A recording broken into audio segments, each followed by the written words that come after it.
Hi, I'm Jack Davis, and welcome to another episode of The Zone. Joining me this week, Avery Lanman, former Yale baseball player, and of course, our favorite, Jackson. He's a man of many names. Jackson, Swaggo, Jacko Belch. Thank you. I appreciate being here. Yeah, thanks for having me. So we're going to start the show off strong on a topic I'm very passionate about, which is the NCAA and their hypocrisy. Todd Gurley, you may or may not know, is a running back for Georgia, one of the top players in the country. His jersey sold on the Georgia team website, at the team store. Georgia football makes a lot of money off those games. But Todd Gurley has been suspended indefinitely, hurting not only his team, but his personal chances for the Heisman because he allegedly made a few bucks off autographs. So Avery, you played college sports. Jacko, you work as a team photographer for UCLA. You're around college athletes all the time. What do you guys make of this situation? Well, I'll start, and I'll just say that, Gurley, the Bulldogs are going to be suffering without him. 773 yards this year, 8 touchdowns. But his situation is unfortunate. Like you said, he's probably out for the Heisman run. Gurley had just a little bit less than 250 autographed items sold on eBay. Johnny Manziel made 5 figures off of his items, his memorabilia. And then let's not forget, A.J. Green in 2010 also had a similar scandal. He sold a jersey for $1,000 on the same team as Gurley. My problem with the NCAA in this situation is the suspension times. They're so drastic. They're so different. Gurley out indefinitely, Johnny Manziel out for half a game, and then you're looking at A.J. Green. He served a 4-game suspension. So it's more of the inability, and the same problem in the NFL, to kind of pinpoint a consequence and put it into effect. So not only are they maybe hypocritical for suspending Gurley in the first place, but even the suspension isn't in line with their past actions. Yeah. Jacko, you are hands-on with college football players all the time, working as team photographer. Does this Gurley situation resonate with players at UCLA too? What's the feeling among athletes about this type of situation? I'm going to be honest with you, personally over at UCLA, and just to discuss it in the athletic department, we personally haven't had sort of an outstanding media story like this in the last decade or so. So we're not sort of on that level of doing stuff. We really respect how the NCAA does stuff and how they coordinate their rules and how they execute them and all that stuff like that. But I do think that nowadays, the NCAA rulebook, it's been around for decades. The game's been around for tens of years and hundreds of years or whatnot. And I really do think that regarding the NCAA, maybe these older rules and stuff can be sort of put on a level where they can maybe get changed a little bit with new the updated stuff in the world and stuff like that. So. Yeah, I definitely think Jacko has to be a little politically correct as a UCLA employee. Mm-hmm. But you do even willing to say that the rules could be updated. Do you see the hypocritical nature of the NCAA, and they're profiting off Todd Gurley for 4 years. They've been making money because Georgia fills the stadium, in part because he's a good football player and helps the team be better. They were selling his jersey on the team store and took his jersey down once people started mentioning that on Twitter, and which begged the question, so when they're selling the jersey, they claim, oh, it's just a number 9 jersey or a number 2 jersey. That's just a coincidence. Well, if it's just a coincidence, why are you taking the jersey down once this happens? I mean, where do you stand on how the NCAA, you told us about the suspension stuff, let's just talk about the hypocritical nature. Yeah, I believe that the NCAA should make a profit from these jerseys. I do. That doesn't mean that there isn't an opportunity for athletes to make a profit as well. I think the NCAA should be open to kind of providing a channel of revenue to these athletes, maybe be limited in terms of things like TV ads and commercials and things like that, but kind of allow a channel or an avenue of revenue of these jerseys. Because it's their name. It's their name. Whether you can say whatever you want, it's a number 3 jersey and there's no name on the back. We know the implication of the sales of the jersey. It doesn't. I feel like the NCAA treats people like we're just oblivious. Like there's a reason you're making number 9 jerseys. When Tebow was at Florida, there's a reason they made number 15 jerseys and not number 22 jerseys. It's almost unbelievable. It just comes down to legalities, I believe. It literally comes down to level. Yes, we're going to be media, normal people are going to be commentators on it and stuff, but it really and it's in the big, big wigs industry. They're going to make the money how they want to make the money, and if it's going to be, sneaking around some rules but still being legal, they're going to do it. They're going to make it happen. And if people call them out for it, they do. They're still profiting money in the long run. So. But that's what the nature of the college is, because as long as you are trying to call the NCAA on their hypocrisy, I think it leads closer to a change. I think a change would be great. Even you said, a change in these rules would be great. Yeah. So now we're going to pivot away from college football and just the totally hypocritical NCAA into a controversial but more fun subject, Peyton Manning. Peyton Manning, he's been one of the best quarterbacks in the NFL for 15 years, has a Super Bowl to his name, but also has lost 2 Super Bowls.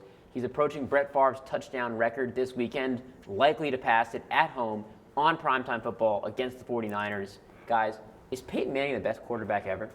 I wouldn't say best ever. Look, I mean, Peyton Manning is fantastic. He's one of the best signal callers in the game that I've seen. He has the ability to come up to the line of scrimmage and completely break down any defense and be effective. Now, that aside, I mean, I will definitely say that he's the best quarterback that I've seen in the NFL that has been able to do that.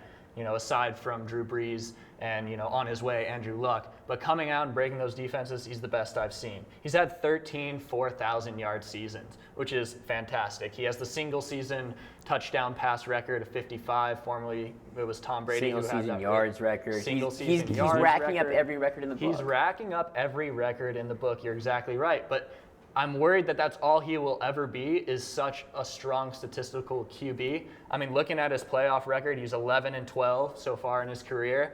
He's got 37 touchdowns, 24 interceptions. And then you look at a guy like Tom Brady, who's 18-8, who's got 43 touchdowns to his 22 interceptions. So if you're asking me the best of all time, I don't know if I can answer that question. I can say that Peyton Manning statistically is a better quarterback, but if I'm trying to win a ring, it's my boy Tom Brady. He's calling out to Tom Brady. There he is. Hey, all right. What do you think, Jacko? Well, I'm going to put this question on you because I do know that the Denver Broncos happen to be your favorite football team. They are my team. So I'd love to. What's your side of this? What's Peyton to you? Who is Peyton? I like that you're flipping it around on me now. I love it. Give me the chance to inject some opinion. That's great. Sports is about winning championships. Yes. I know it's like a cliche thing to say, but it's true.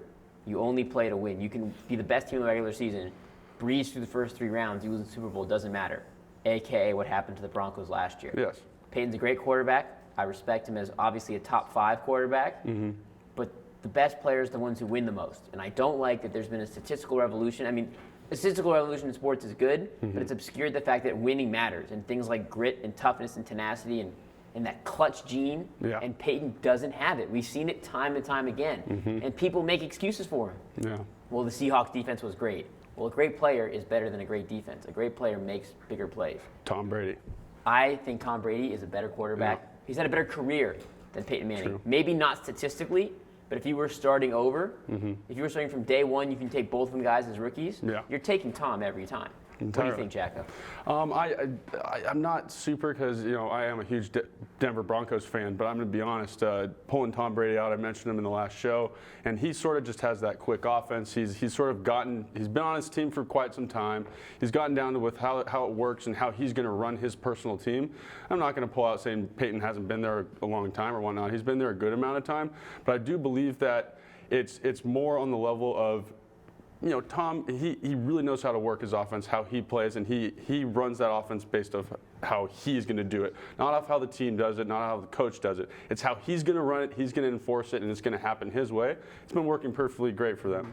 On Peyton's side, like you've been saying, it's, stats can say one thing and, personal afflictions can say another thing, but it's just like, I really believe that, he's a great player and all, but it's just Tom Brady. Yeah, I'm a huge fan of Tom Brady and Luck. So this is like a long way of saying Tom Brady. You think I'm really good at beating around that bush and sort of mentioning it there. But you're taking Tom. Yes. Well, the thing I'll say about Tom Brady and Peyton Manning, I mean, you look at Peyton Manning and he was a first overall pick. Everyone has expected Peyton Manning to be everything that he is. And Tom Brady has defied expectations. Exactly. And he can always go to that place of I was a 7th round pick and just gather that fire that he has and bring it out in a way that I haven't seen Peyton Manning be able to do. And that doesn't speak to Peyton Manning's heart, because he does have a huge heart and he's passionate about the game and he owns his job without a doubt. But I think it goes a little deeper with Brady in terms You need almost a little level of anger to be a great player, because Peyton's obviously extremely competitive. We'd be crazy to say he's not a competitor. He's a hard worker. but he doesn't seem to have like that little crazy in him. You know what I mean? But one thing that comes up in my mind is when you bring up both these quarterbacks is, they're sort of coming towards the end of their careers here, and they're both sort of on the same path. Oh, do I stay? Do I go? What am I going to do? How do we, as people or as analyzers, as media, as fans, how do we look at their career? How do we say who's the best? Are we looking at stats? Are we looking at what we've been mentioning here? Like what is the stuff that goes down in your mind? I'm just actually a little curious. It's just winning. Is winning is it to you? So it's just winning. I still trust Tom more in a big game, even as Tom has kind of gone down. And at this point, just looking at their play the last 2 years, it's hard to say that Peyton's not just a better quarterback at this stage in his career. Mm-hmm. And even though Peyton Manning beat Tom Brady in the playoffs last year, I trust Tom in the big game way more. I do as well. Fellow Bronco fan, just leaving his team behind. You know what? If I can make the trade Peyton for Tom right now, I'd make it. So Gotcha. Let's now pivot to the NBA. Yes. We're 2 weeks away from NBA tip-off. Very exciting time. We all love basketball. I almost feel like basketball could be replacing football as America's favorite sport and as a global sport. But maybe that's a conversation for Don't regret ever saying that. I'm just saying that now. NBA season. Who do you guys like as an early finals pick? Because this is the best time to predict who's going to win the finals before the season started, before we have any data to go off. Is it Cavs? Wow. Is it Thunder? Is it Jacko's Clippers? Wow. Avery, who do you like? Well, I'm just going to go ahead and say I'm a Lakers fan. And if any Lakers fan Is Kobe done? If any Lakers fan thinks that we have a chance of making it to the show, let's be realistic here, guys. It's not the Lakers' year. Mm-hmm. This is a year for Kobe Bryant to play well of one of his last years. I think that's as far as I'm going to go. Rack up some numbers. He can rack up some numbers. He can rack up some numbers, and it'll be a nice season for him, but I don't think Lakers are going to the show. Personally, I just think the San Antonio Spurs are fundamentally a fantastic basketball team under Popovich, and he's a legend. He's a legend, and he's brought all of his guys back. And I mean, you got a guy like Kawhi Leonard, the youngest MVP in the finals that's ever to win MVP of the finals. I mean, it's a tough team to beat, and I think the Cavs on the other end, I mean, LeBron and the pieces that they're putting together, those are my two favorite teams going into the finals this year. It's just a matter of, on the Cavaliers side, sorry to interrupt you, but it's a matter of how they put their pieces together. It's the Kyrie Irving offense, it's all that stuff. So can they put it together, get it running, start out right at the get-go? That's what we'll have to wait and see. But if you were about to ask me that same question, I'd go with probably Cavaliers out of the championship this year. Spurs, yes or no? They got the older elite type squad on their team. They have a great coach, which can keep them in check and do all that stuff. But I think it's. And I'm not a LeBron fan at all. I will say that. I'm a Paul George, Kobe Bryant, Blake Griffin. I'm those big guys type of fan. But I really think LeBron has this game down, and if he and the other players on his team can come together as one and sort of work off his offense, I think they got quite the season coming up for him here. Well, that's the biggest question. I mean, you have LeBron James, who, I mean, obviously can do everything out there on the court. Yeah.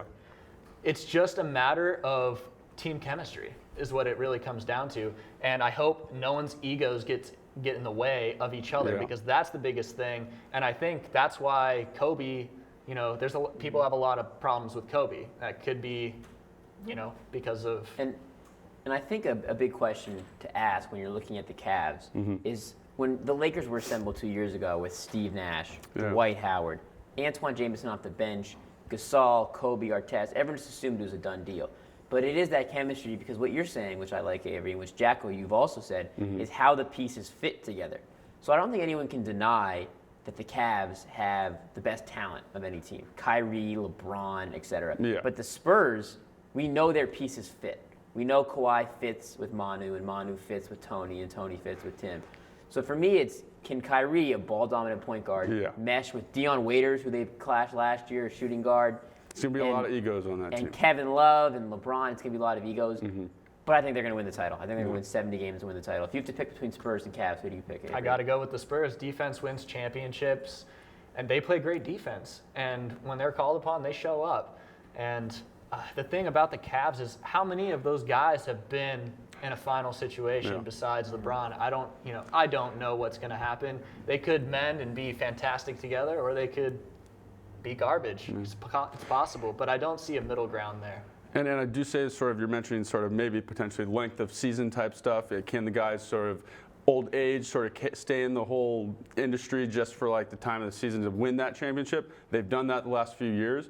But I'm bringing up a story. Michael Jordan sort of commented on this yesterday. It's like NBA is underneath a little scrutiny right now because they had just mentioned, I believe it's the Cavaliers and I can't remember the other team at the moment. Cutting down, the NBA is proposing limiting games, changing games from 48 minutes to 44 minutes, and cutting the season down from 82 games to a lower number like 76. Yeah, so that's the question is when you get to these elite teams that have been have older characters in the game, have been around the team for long times, it's like cutting that season short, does that have an effect on a team like the Cavaliers who aren't as experienced? Can they sort of come through and maybe have more of an impactful moment since they don't have to play as many games and they're not tired and all that? They have the youth.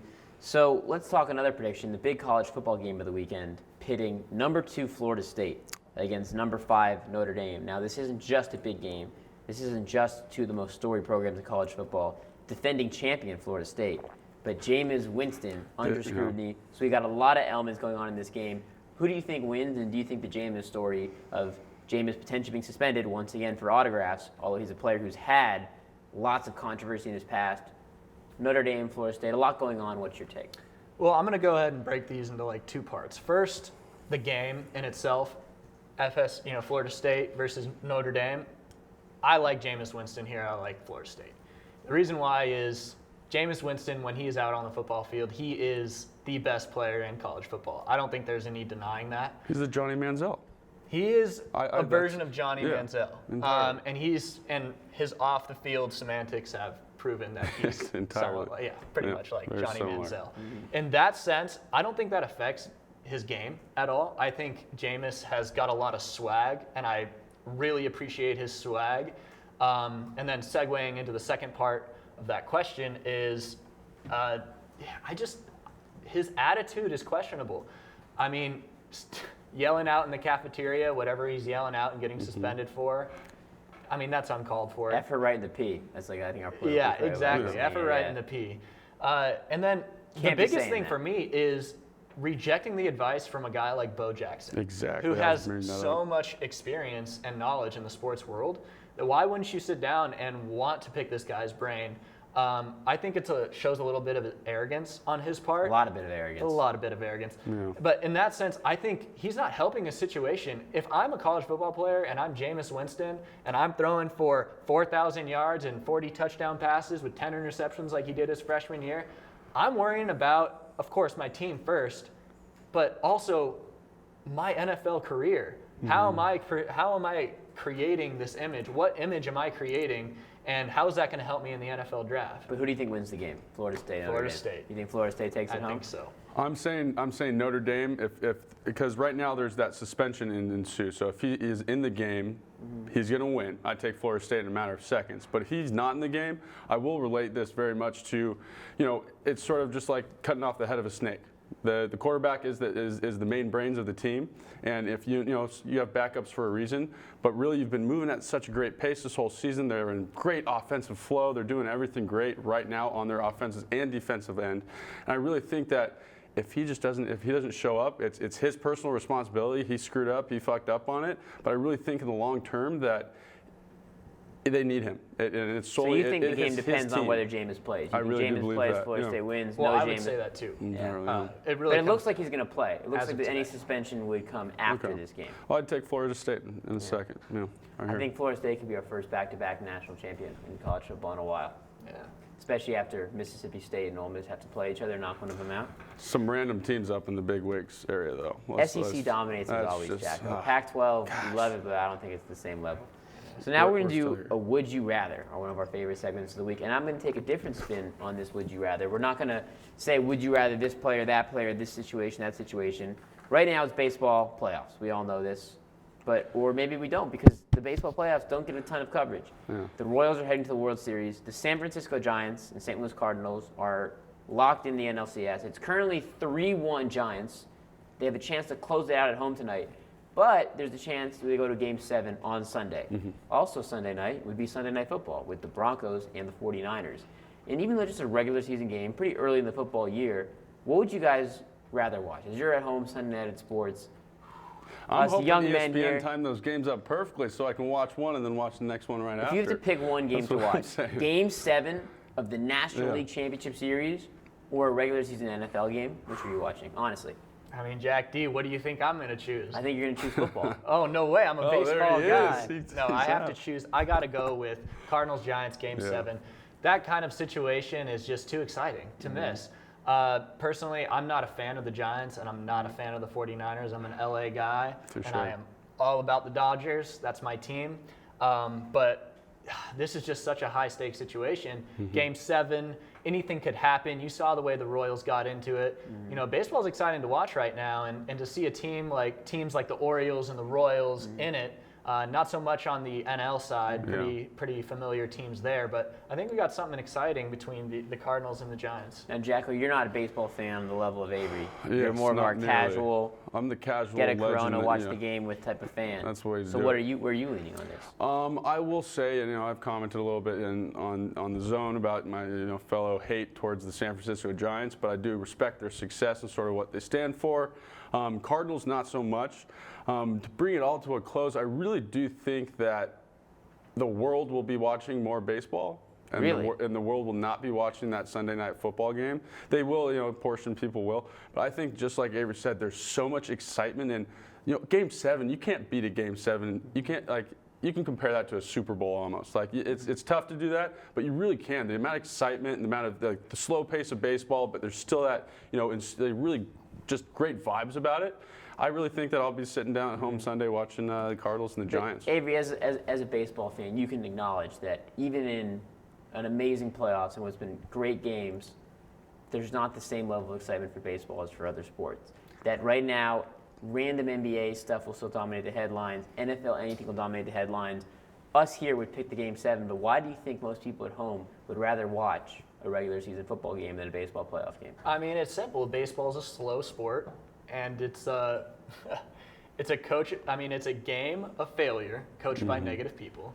And the players, any game, most baseball games, they start out slow, and it takes a while to kind of immerse yourself into it. And if you don't have the knowledge of the game, like most people don't, and you're not analyzing pitches or thinking about counts like some other baseball players might, it's just not easy to get immersed into the game. Football, it's easy. You throw a pass, you big run, it's easy to get excited about those things. There's contact. Even a there's single more, in baseball is like, oh, okay, he got a single, great. On and to then, the next one. Yeah, on to the next one. And it's just hard to get immersed into the game with baseball unless you're fully involved into every kind of Nuance. Exactly. It's a sport where people who can appreciate the nuances love it, but it's not highlight conducive. When Jacko says there's no contact I'd in agree with baseball. that. Most definitely, yeah. It's just it's no contact. There's no very exciting moments. So there's exciting moments over a long period of time, but it's not like, hey, hit, he's down, he's done. Football or basketball, oh, goes up for a dunk, slams it, there it is. It's none of that stuff. It's more like wait and then see what happens. The nuances. Most so of America really wouldn't. is. Sorry, to cut you No, off. yeah, Most sure. of America wouldn't care if I think they aired the game starting at the seventh inning. Yeah. And that would be fun. I think it'd be better that way. All baseball games should just be 3 innings long. in the I will playoffs. sign They up get for really that intense. television network. I'll tell you that much. So, guys, thanks for joining us today. And we have obviously one subject to go through before we leave, which is the call out of the week. Dumb stuff happens in sports all the does. time. We care too much as a society. I care too much as an individual. And then dumb stuff happens, we can get really enraged and really furious. So, Jacko, what is your call out of the week? My call out of the week, I actually took some time sort of figuring this one out. I'm going to be honest, I'm not in particular calling out Daniel Tosh, but I'm calling out Lane Kiffin, Alabama's offensive coordinator. He had so back in the day, he had this radio show that, he would have people come in and, comments, fans, anyone in the world could do their thing. And in long term, I think that, so Daniel Tosh ended up doing a skit over Lane Kiffin and sort of had his own pretend callers call in and had the girl, I forget her name, I think her name's Shirley. So Tosh mocked Kiffin. Entirely, and I really think it was one of the most funniest skits in the world because he not only brings up his terrible game against Arkansas last weekend, he brings up his wife, he makes it personal, he does stuff like this. And Lane Kiffin, I'm calling him out, let's get a response from you. Let's get something out of you. I want to see how you respond to it because he responds to everything so erratically and crazy. I would love to see what he does here. Does it have anything to do with that he was the former USC coach? Yeah, I might have been that story ran by the internet, and I might have popped up on that one just because of that. It's tough to go back against someone like Daniel Tosh, though. If Tosh is calling you out, he's a witty, funny guy. Entirely. You got to be very careful in your comeback. Oh, yeah. So, Avery, who's your call out of the week? My call out of the week is Richard Sherman and the Legion of Boom. Last week, they looked bad against the Dallas Cowboys. And Richard Sherman, end of last year, great season for the Seahawks, great season for Richard Sherman. But to this point, I mean, there have been some receivers that have made Sherman look silly. And it wasn't just the Dallas Cowboys, but he needs to step his game up a little bit and live to what he was talking last year. That's my call out of the week. So I have to give my call out of the week now. And I'm very passionate about this call out. Thank you guys for your call outs. I would love to hear Lane Kiffin's response too. And I hate Richard Sherman. But my call out of the week is the NCAA for the Todd Gurley situation. It's almost unfathomable to me that the NCAA still exists and has any level of respect or authority over college sports. They sold Todd Gurley's number 9 or number 2 jersey in stores.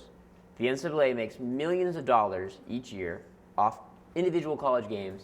University of Georgia is packing the stadium, and this kid sells something of his that he owns, and it's worthwhile because he's a good player for a few bucks, and now his livelihood's threatened.